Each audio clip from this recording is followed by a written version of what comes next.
একদিন আমার স্বামী বাড়িতে কাজকর্ম করার জন্য একটি ছেলেকে নিয়ে আসলেন। ছেলেটি ছিল অত্যন্ত সৌন্দর্য। তাকে দেখে আমি মুগ্ধ হয়েছিলাম। সে কি করে একজন কর্মচারী হতে পারে? আমার মনে হয়েছিল সে বড়লোক ঘরের সন্তান। সে কি করে জুতো পালিশ করে? আমার স্বামী তাকে আমাদের বাড়ির কাজকর্ম করার জন্য নিয়ে আসলেন। কিন্তু একদিন আমার স্বামী শহরে একটা বড় কাজে চলে গেলেন। তখন বাড়িতে আমি আর ওই কর্মচারী শিবু ছিলাম। কিন্তু সেদিন তো বন্ধুরা, বাকিটা তোমাদের বলছি, তার আগে তোমাদের একটা কথা বলি, রাগ করবে না। কিন্তু তোমরা এই ভিডিওতে একটি লাইক দিয়ে এবং চ্যানেলটি সাবস্ক্রাইব করে পাশে থাকবে। এবার আসল ঘটনাটি শুরু করি। আমার নাম ঐশী, স্বামী রাজেশ আর আমি, এই নিয়েই আমাদের ছোট্ট সংসার। রাজেশ একটি প্রাইভেট কোম্পানিতে উচ্চপদে চাকরি করে, আর আমি বাড়ির সব কিছু সামলাই। ইদানিং কাজের চাপ বড্ড বেড়ে গিয়েছিল। একা হাতে সবটা সামলে উঠতে পারছিলাম না। রাজেশকে অনেকদিন ধরেই বলছিলাম একজন সাহায্যকারী রাখার জন্য। অবশেষে একদিন সন্ধ্যায় রাজেশ বাড়ি ফেরার সময় সাথে করে একটি ছেলেকে নিয়ে এলো। রাজেশ বলল, ঐশী, তোমার জন্য একজন সাহায্যকারী নিয়ে এসেছি। আজ থেকে ও আমাদের বাড়িতে থাকবে। আমি ছেলেটির দিকে তাকালাম। বয়স ২২-২৩ হবে, শ্যামলা গায়ের রং, কিন্তু চেহারায় একটা অদ্ভুত সারল্য আর আভিজাত্যের ছাপ। ময়লা শার্ট প্যান্ট পরা থাকলেও তাকে কোনোভাবেই বাড়ির কাজের লোক বলে মনে হচ্ছিল না। আমি অবাক হয়ে রাজেশকে জিজ্ঞেস করলাম, ওকে কোথায় পেলে তুমি? দেখে তো মনে হচ্ছে ভালো ঘরের ছেলে। রাজেশ শেষে বলল, ওকে আমি রাস্তার মোড়েই জুতো পালিশ করতে দেখেছিলাম। প্রচণ্ড রোদের মধ্যে ঘামতে ঘামতেও কাজ করছিল, কিন্তু ওর চোখে মুখে একটা সততার ছাপ ছিল। আমার খুব মায়া হলো। কথা বলে জানলাম ওর থাকার কোনো জায়গা নেই। তাই আমি ওকে বললাম, জুতো পালিশ করে যা রোজগার করো তার ৩ গুণ টাকা আমি মাইনে দেব, তুমি আমাদের বাড়িতে কাজ করবে। ও এক কথায় রাজি হয়ে গেল। আমি ছেলেটির দিকে তাকিয়ে বললাম, তোমার নাম কি? সে নম্রভাবে মাথা নিচু করে বলল, আমার নাম শিবু। তার বিনয়ী আচরণ দেখে আমার ভালো লাগল। রাজেশ শিবুকে রাতের থাকার ঘরটি দেখিয়ে দিল। ঘরটা বাড়ির পেছনের দিকে, ছোট কিন্তু পরিষ্কার। রাজেশ তাকে বলল, তোমার যদি কোনো অসুবিধা হয় তাহলে আমাকে বা তোমার ম্যাডামকে জানাবে। রাতে খাওয়ার পর রাজেশ অফিসের কাজে ব্যস্ত হয়ে পড়ল। আমি বারান্দায় দাঁড়িয়েছিলাম। দেখলাম শিবু তার ঘরের সামনে চুপচাপ আকাশের দিকে তাকিয়ে আছে। কি যেন একটা গভীর বিষণ্ণতা তার চোখে মুখে। আমি কৌতূহলবশত এগিয়ে গেলাম। এখানে কি করছো শিবু? সে চমকে উঠে আমার দিকে তাকালো। বলল, কিছু না ম্যাডাম, এমনিতেই। আমি বললাম, তোমার কি বাবা মা কেউ নেই? শিবু একটা লম্বা শ্বাস ফেলে বলল, না ম্যাডাম, আমি খুব ছোটবেলায় হারিয়ে গিয়েছিলাম। তারপর থেকে মানুষের বাড়িতে, স্টেশনে, রাস্তার মোড়ে বড় হয়েছি। বাবা মায়ের চেহারাও আমার ঠিকমতো মনে নেই। তার কথা শুনে আমার মনের ভিতরটা কেমন গড়ে উঠল। কিন্তু পরক্ষণেই শিবু আমার দিকে অদ্ভুতভাবে তাকিয়ে বলল, ম্যাডাম, আপনাকে দেখে আমার কেন যেন খুব চেনা চেনা লাগছে। মনে হচ্ছে আপনাকে আমি আগেও কোথাও দেখেছি। কথাটা শুনে আমি চমকে উঠলাম। একজন কর্মচারী যাকে আমি চিনি না জানি না, তার মুখে এমন কথা শুনে আমার মনের ভিতরটা কেমন যেন অস্বস্তিতে ভরে গেল। আমি কঠোর স্বরে বললাম, কাজের মানুষের মতো থাকো, বেশি কথা বলার দরকার নেই। এখন যাও, ঘুমিয়ে পড়ো। শিবু হয়তো আমার কথায় কষ্ট পেল। সে চুপচাপ মাথা নিচু করে নিজের ঘরে চলে গেল। কিন্তু আমার মনে কেমন যেন সন্দেহ হল। ছেলেটা কি আসলেই সহজ সরল, নাকি এর পিছনে অন্য কোনো উদ্দেশ্য আছে? তার ওই অদ্ভুত চাহনি আর কথা আমার রাতের ঘুম কেড়ে নিল। পরের দিন থেকে শিবু বাড়ির কাজে লেগে গেল। তার কাজে কোনো খুঁত ধরার উপায় ছিল না। ঘরদোর ঝকঝকে, তকতকে রাখা, বাগান পরিষ্কার করা, বাজার করা, সব কাজ সে অত্যন্ত নিষ্ঠার সাথে করত। রাজেশ তো তার কাজে মুগ্ধ। সারাক্ষণ আমার কাছে শিবুর প্রশংসা করত। দেখেছ ঐশী, কি ভালো একটা ছেলেকে এনেছি, একেবারে হীরের টুকরো। আমি রাজেশের কথায় সায় দিতাম, কিন্তু আমার মন থেকে সন্দেহের কাঁটাটা নামাতে পারছিলাম না। শিবু কাজে কর্মে ভালো হলেও তার কিছু কথাও অদ্ভুত ছিল। সে প্রায়ই আমার দিকে অপলক দৃষ্টিতে তাকিয়ে থাকত। আমি টের পেলেই সে চোখ নামিয়ে নিত। মাঝে মাঝে অনুমতি ছাড়াই বেশি কথা বলত, যা আমার অস্বস্তি বাড়িয়ে দিত। একদিন দুপুরে আমি আমার পুরনো অ্যালবামগুলো দেখছিলাম, আমার ছোটবেলার ছবি, বাবা মায়ের সাথে তোলা ছবি। হঠাৎ পেছনে কারো উপস্থিতি টের পেয়ে ঘুরে তাকালাম। দেখি শিবু দরজার পাশে দাঁড়িয়ে আছে। আমি কিছুটা বিরক্ত হয়ে বললাম, তুমি এখানে কি করছো? অনুমতি ছাড়া আমার ঘরে ঢুকেছ কেন? শিবু ভয়ে পেয়ে বলল, মাফ করবেন ম্যাডাম, আমি আপনাকে ডাকতে এসেছিলাম। আপনি দুপুরের খাবার খাবেন কিনা তার জন্য এসেছিলাম। আমি কঠোরভাবে বললাম, দরজার বাইরে থেকে ডাকতে পারবে, আর কখনো আমার অনুমতি ছাড়া ঘরে ঢুকবে না। সে মাথা নিচু করে চলে গেল, কিন্তু আমি লক্ষ্য করলাম তার যাওয়ার আগে তার চোখ দুটো অ্যালবামের উপর আটকে ছিল। আমার সন্দেহ আরও ঘনীভূত হল। তার উদ্দেশ্য পরিষ্কার নয় বলে মনে হচ্ছিল, নাকি অন্য কোনো উদ্দেশ্য। কয়েকদিন পর শিবু এসে আমাকে বলল, ম্যাডাম, আমাকে যে ঘরটা দিয়েছেন সেখানে থাকতে একটু অসুবিধে হচ্ছে। আমি অবাক হয়ে বললাম, কেন? কি অসুবিধা? সে ইতস্তত করে বলল, ঠিক বলতে পারবো না ম্যাডাম, ঘরটাতে ঢুকলে আমার কেমন যেন একটা অস্বস্তি হয়। মনে হয় এই পরিবেশটা আমার জন্যে নয়। আমি তার কথা শুনে তার ঘরে গেলাম। চারপাশ ভালো করে দেখলাম।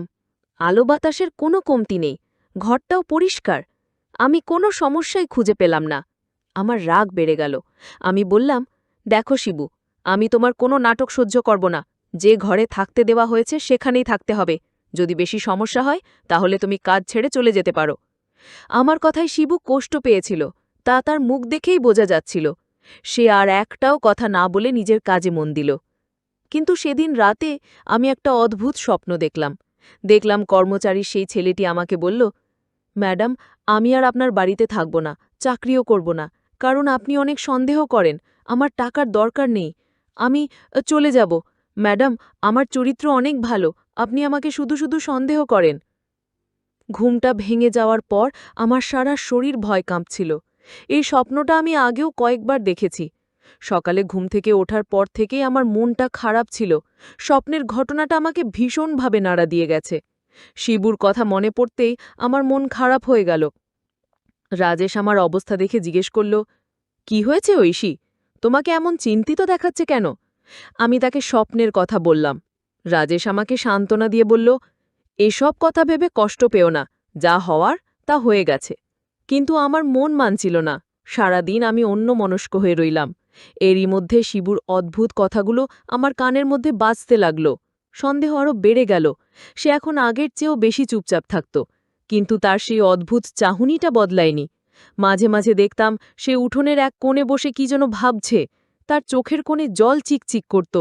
আমার মনে হতো এই ছেলেটা কোনো বড় রহস্য লোকাছে। একদিন আমি রাজেশকে বললাম, আমার শিবুকে নিয়ে খুব ভয় হচ্ছে। ওর কথাবার্তা একদমই স্বাভাবিক নয়। আমার মনে হয় ও ভালো মানুষ নয়। রাজেশ আমার কথা উড়িয়ে দিয়ে বলল, ঐশী, তুমি অকারণে ওকে সন্দেহ করছো। ও খুব ভালো ছেলে। হয়তো ওর জীবনে অনেক কষ্ট আছে, তাই একটু চুপচাপ থাকে। তুমি ওর সাথে একটু ভালো করে কথা বলো, দেখবে সব ঠিক হয়ে যাবে। রাজেশের কথায় আমি আশ্বস্ত হতে পারলাম না। আমার মনে হল রাজেশ বড্ড বেশি সরল। সে মানুষের উপরে দেখে বিশ্বাস করে ফেলে। আমি ঠিক করলাম শিবুর ওপর নজর রাখব। এর কয়েকদিন পরেই রাজেশকে অফিসে জরুরি কাজে ৩ দিনের জন্য শহরের বাইরে যেতে হলো। যাওয়ার আগে সে শিবুকে ডেকে বলল, শিবু, আমি কয়েকদিনের জন্য থাকব না। তুমি বাড়ির সব দায়িত্ব ঠিকমতো পালন করবে আর ম্যাডামের খেয়াল রাখবে। শিবু মাথা নেড়ে সম্মতি জানাল। রাজেশ চলে যাবার পর আমার মনের ভেতরটা কেঁপে উঠল। এই কদিন আমাকে এই অদ্ভুত লোকটার সাথে একা বাড়িতে থাকতে হবে। আমার ভয়টা শতগুণ বেড়ে গেল। আমি ঠিক করলাম এই সুযোগে শিবুর আসল পরিচয় খুঁজে বের করতেই হবে। সে আসলে কে, কি চায়, তা আমাকে জানতেই হবে। রাজেশ যাওয়ার প্রথম দিনটা কোনো অঘটন ছাড়াই কেটে গেল। শিবু বাড়ির কাজ নিঃশব্দে করে যাচ্ছিল, কিন্তু তার নীরবতা আমার কাছে আরও বেশি ভয়ের কারণ হয়ে দাঁড়িয়েছিল। আমার মনে হচ্ছিল এটা হয়তো বড় কোনো ঝড়ের আগের শান্ত অবস্থা। রাতে আমি নিজের ঘরের দরজা ভালো করে বন্ধ করে ঘুমালাম। আমার মনে হচ্ছিল আমি যেন নিজের বাড়িতেই একজন বন্দী। পরদিন দুপুরে আমি রান্নাঘরে কাজ করছিলাম। হঠাৎ বাইরে থেকে একটা চিৎকারের আওয়াজ পেলাম। আমি দৌড়ে বাইরে গেলাম। দেখি পাশের বাড়ির ছোট ছেলেটা খেলতে গিয়ে পুকুরে পড়ে গেছে এবং পানিতে পড়ে গিয়েছিল। সেখানে কেউ ছিল না। আমি সাঁতার জানি না, কি করব ভেবে পাচ্ছিলাম না। ঠিক সেই মুহূর্তে শিবু তার পাশেই কাজ করছিল। সেই ঘটনাটা দেখতে পেয়ে এক মুহূর্তও দেরি না করে পুকুরে ঝাঁপ দিল। নিজের জীবনের ঝুঁকি নিয়ে সে ছেলেটাকে পানি থেকে তুলে আনল। ততক্ষণে আশপাশের লোকজনও ছুটে এসেছে। সবাই শিবুর সাহসের প্রশংসা করতে লাগল। ছেলেটির মা এসে তো শিবুর পায়ে পড়ে কান্নাকাটি শুরু করে দিল। আমি দূর থেকে পুরো ঘটনাটা দেখলাম। যে ছেলেটাকে আমি এতদিন ধরে সন্দেহ করে এসেছি, সে আজ একটা বাচ্চার জীবন বাঁচালো। আমার মনের ভেতরের বিশ্বাসের দেওয়ালটা প্রথমবারের মতো নড়ে উঠল। একজন অসৎ বা খারাপ মানুষের পক্ষে কি এমন নিঃস্বার্থভাবে অন্যের জীবন বাঁচানো সম্ভব? আমার মনের মধ্যে একটা তুমুল দ্বন্দ্ব শুরু হলো। একদিকে আমার দীর্ঘদিনের সন্দেহ, অন্যদিকে শিবুর আজকের এই সাহসিকতা। ভালো একটি কাজ, একটি শিশুর জীবন বাঁচানো। আমি কি তাহলে সত্যিই তাকে ভুল বুঝছি? সন্ধ্যায় আমি শিবুকে ডেকে বললাম, শিবু, আজ তুমি যে কাজটা করেছ তার জন্য অনেক ধন্যবাদ। শিবু মাথা নিচু করে বলল, এটা আমার কর্তব্য ছিল ম্যাডাম। তারপরই সে আবার সেই কথাটা বলল, ম্যাডাম, আজ ওই বাচ্চা ছেলেটাকে বিপদে রেখে আমার নিজের ছোটবেলার একটা কথা মনে পড়ে গেল। আবছা আবছা মনে পড়ছে আমিও যেন ঠিক এভাবেই কোনোদিন বিপদে পড়েছিলাম, আর কেউ একজন আমাকে বাঁচানোর জন্য ছটফট করছিল। তার কথা শুনে আমার মনের ভেতরটা ধক করে উঠল। আমার সেই পুরনো স্বপ্নটার কথা মনে পড়ল, যেখানে আমি আমার ভাইকে হারিয়ে ফেলেছিলাম। কিন্তু আমি নিজেকে সামলে নিলাম। ভাবলাম এটা হয়তো কাকতালীয়। রাতে আমার ঘুম আসছিল না। শিবুকে নিয়ে আমার সব চিন্তা ওলটপালট হয়ে যাচ্ছিল। সে কি সত্যিই ভালো, নাকি ভালো মানুষের আড়ালে অন্য কোনো উদ্দেশ্য আছে? আমি ঠিক করলাম কাল সকালে আমি তার ঘরে গিয়ে তল্লাশি চালাবো। আমার এই মনের দ্বন্দ্বের অবসান হওয়া দরকার। পরদিন সকালে শিবু যখন বাজারে গেল, আমি সেই সুযোগে তার ঘরে ঢুকলাম।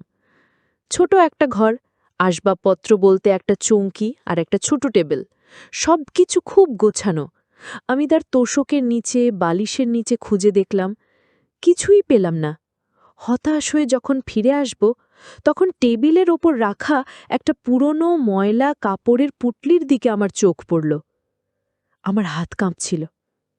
এটা খোলা কি ঠিক?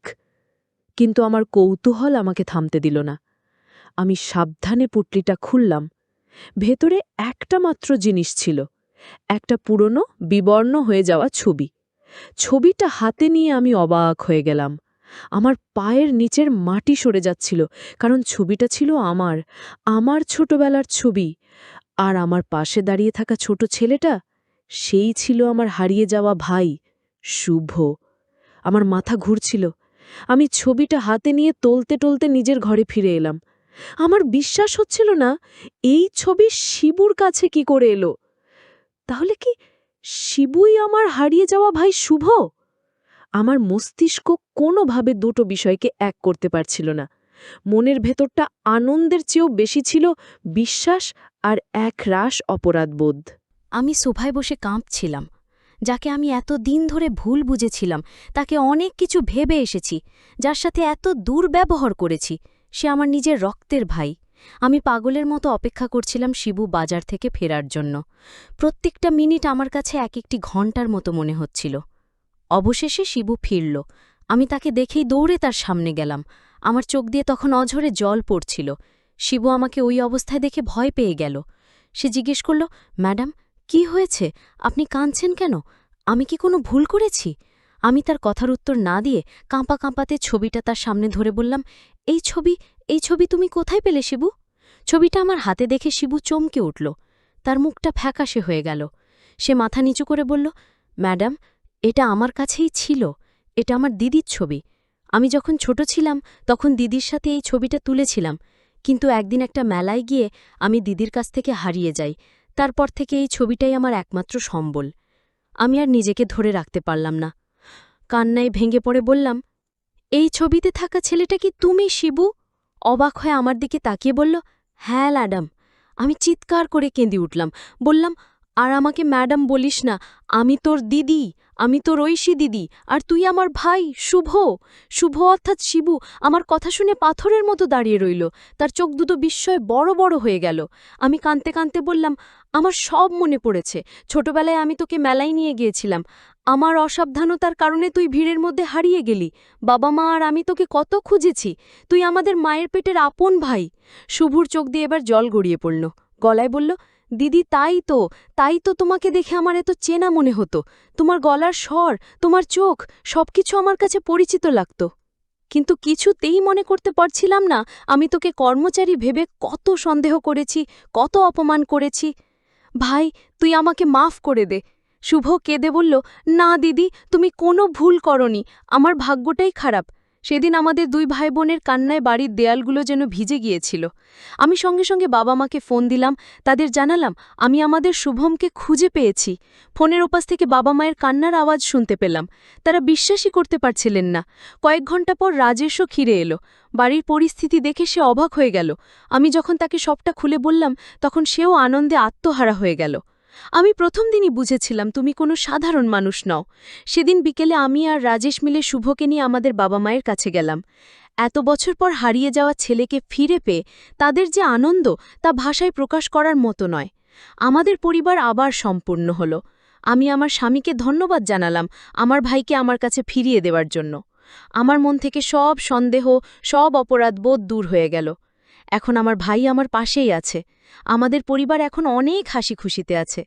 বন্ধুরা, আজকের গল্পটি কেমন লাগলো তা অবশ্যই কমেন্ট করে জানাতে ভুলবেন না।